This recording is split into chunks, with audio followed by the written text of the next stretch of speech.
explosion of gold to fill the cracks. Chapter 4. Dark.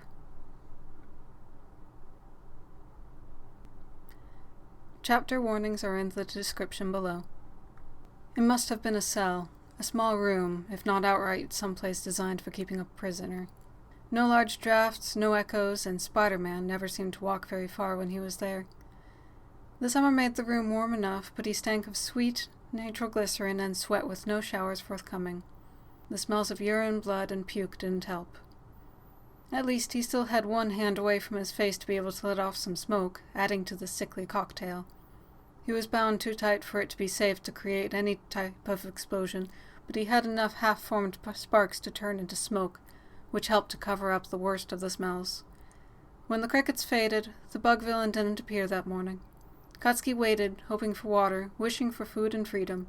He'd stopped screaming after that first day, finding it tore up his throat too much. The sounds of cars and civilization didn't reach this place, so there was nobody around to hear him anyway. That was the second night? So this would be his third day in this weird villain's dungeon, if nobody came for him soon. Katsuki had given up on the idea that he could escape by himself. Each day that passed just left him weaker, especially being deprived of food and water. He struggled to remember the calendar, calculating the days. The training camp started tomorrow. He wasn't going to be in any state to go on the trip at this rate. Even if Recovery Girl healed him that day, he didn't think he was mentally ready for it anymore. Would he die here? The web felt like metal against his skin. When the villain finally stepped in, what must have been hours later, Katsuki tensed at the squeal of the door, scraping the back of his head on the metal web. At least you kept the mess to the bucket this time. Silence.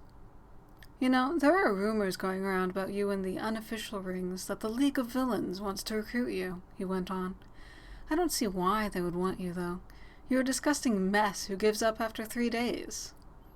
Had it really been that long? Suspended in the darkness, it felt like so much longer. You're also damaged goods now, so that lowers your worth significantly already. That's your fault, by the way. That nasty face you've got going on? Yeah, all you. But I digress. He sighed. The announcer at the sports festival mentioned someone at UA had an amazing healing quirk, so I can assume they might be able to heal these minor injuries. Was blindness a minor injury?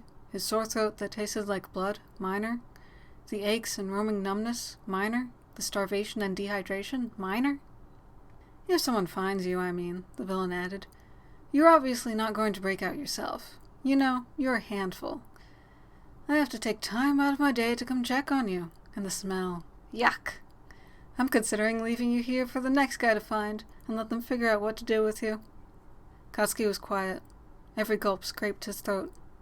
You were feisty when I first captured you, but honestly, I just don't have the time to babysit. So I brought you another present. More steps, closer, and the sloshing of liquid was accompanied by the hair on the back of his neck raising. The bottle was pressed to his lips. It tasted sour and lumpy, like it hadn't been mixed right. His throat burned. Katsuki drank the poison. End of Chapter 4.